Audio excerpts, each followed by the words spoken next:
Les forces russes ont lancé une attaque surprise dans le nord de l'Ukraine, effectuant des incursions mineures, selon une source militaire ukrainienne, dans ce qui constitue l'offensive terrestre transfrontalière la plus sérieuse depuis près de 2 ans.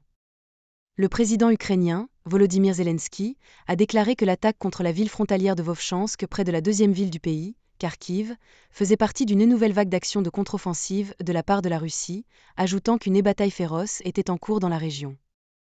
Un communiqué du ministère ukrainien de la Défense a déclaré que des unités de réserve ukrainiennes avaient été déployées dans la région nord de Kharkiv après que Vovchansk a été soumise à des bombardements russes intensifs jeudi soir.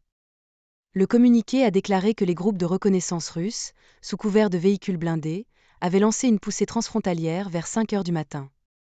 L'ennemi a réussi à franchir la frontière de 1 km, 0,62 miles, de profondeur, a déclaré une source militaire ukrainienne à CNN, ajoutant que l'objectif de la poussée russe était de prendre 10 km et de créer une zone de défense à la frontière.